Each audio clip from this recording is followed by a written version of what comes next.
welcome everybody. Excited about the win. You know, opening games are always crazy anyway, and then you add the pandemic to it, all the things that have happened with the social injustice and the roller coaster that these kids and coaches across the country have been on. It's a true credit to them for them to be able to come and play a game, and give Syracuse credit. I thought they played hard throughout. I really thought the defense played well throughout the game. I wish we'd forced some turnovers. We've got to do a better job in that area. It was a concern last year, and we didn't get any today. The kicking game made so many different mistakes the first half. They played much better the second half. There's some things in our kicking game that can really be powerful and help us this year. And offensively, I thought we probably scored too quickly and felt like it was going to be an easy day, and then had some lapses against a new defense, and they were blitzing and moving all over the place, and we had inconsistencies, and the 2 turnovers really hurt us. And then the second half, we settled down and became the offense that we thought we wanted to be coming into the ballgame. So I thought with all the things that have happened with Coach Babers in preseason, with some kids opting out, and I thought his team played really hard, and they should be very, very proud of the effort that they gave. But I'm proud of our kids, proud of the second half, and our goal was to be 1-0. We are, and we'll get ready for Charlotte here starting tomorrow. Questions? Okay, first up, Andrew Jones. Go ahead, unmute yourself.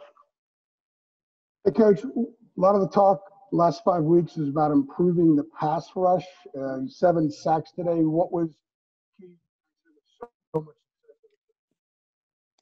Andrew, I couldn't hear the last part, but I did hear the part where you asked about improving the pass rush. I think I was just trying to make them mad because they've got some talent in there. But I think the biggest difference in our defense is that we're too deep and we have fresh legs. And that really helps us more than last year. Tamon Fox got really tired last year at times.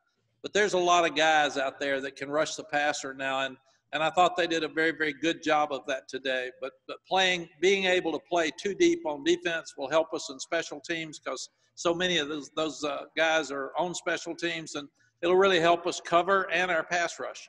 But I was really, really proud of those guys up front. They really didn't give DeVito very much time to throw. I can't hear you, Andrew. I'm sorry. I don't know what it is. Yeah. Sorry, Andrew. We have to move on to the next one. Dina King, go ahead, Dina. Hey, Coach. Dina King, Tar Heel Illustrated. You mentioned about the defensive front.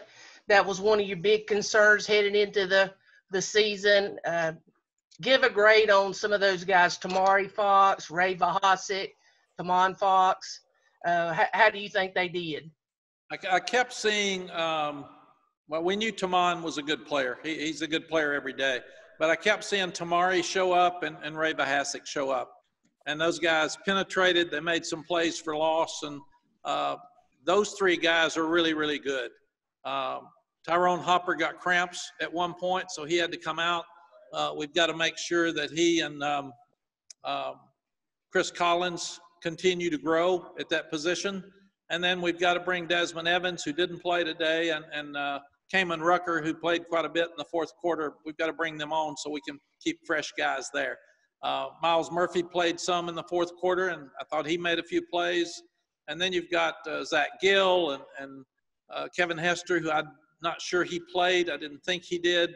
Varner might have played a little bit. So there's enough bodies and fresh legs there that we should have a good pass rush. Thank you. Thank you. Okay, let's move over to Jared Fialco. Jared, go ahead. Mack, I'm guessing right after the game ended and you had that large gathering on your field, that's in lieu of the post-game speech that you'd normally do in a locker room. I was wondering if that's the case, and if anything else kind of felt wildly different on a game day perspective / scenario than the normal, I guess. I told them that if they wanted me to, I would dance in front of the fans. And since there weren't any there, I thought it was a great opportunity to do that. But that's a joke. It wasn't a very good one, but it was a joke. No, I thought our 2 game-like scrimmages really helped us today. and I didn't see much difference. It seemed like our guys had their mask on when they were supposed to, and the coaches did a good job keeping their mask on. We didn't have substitution issues, which I thought we would, and we communicated pretty well, even better in the second half than we did the first half. But it's just so weird that there's absolutely no crowd noise. Even when you have the music or the noise over the loudspeaker, when you're looking up, it's like a scrimmage, because you look up and there's just nothing. And so the young people have to create their own energy. And I said on game day before the show, and I think this is really true for all of us, we're playing without the traditions that we play with. It's still football. It's still against somebody else. You still want to win. It's still very competitive, but you don't have the bell tower walk. You don't have your recruits here. You don't have fans cheering you when you come in and not. You don't have students. You don't have the band. It's just, so all of the pageantry that we have is just gone right now. And we've got to understand that. And that's the only way we can play. But we felt like that we would go in at halftime because it was quite easy.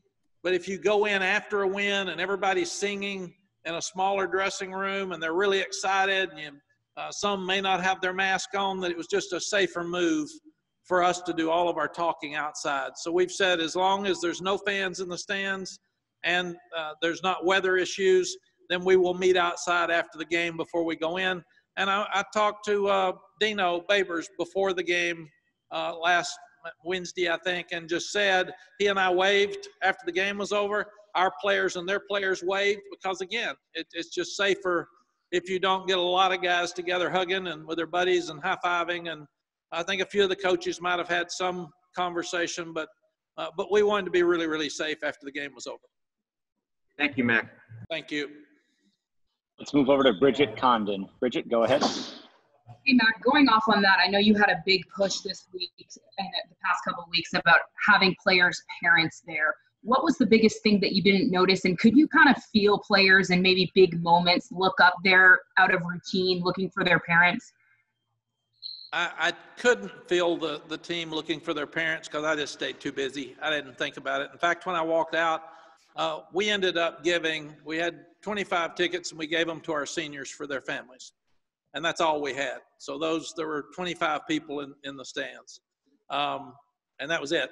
So, and I let Corey Holliday and the leadership committee decide how the seniors would divide the tickets. I think they got 2 each. So other than that, there were just absolutely no fans. In fact, when I looked up and saw a couple sitting in there, I said, who's that? And then I remembered our seniors did get in. But it is still very disappointing for me and for our team not to have the families of our players there. I don't think it's safe for their mental health to watch them play.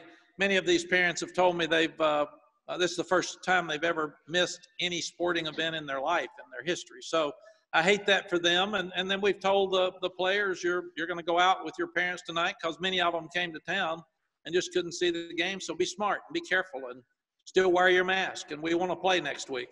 And don't make decisions tonight while you're really excited that could hurt you next week.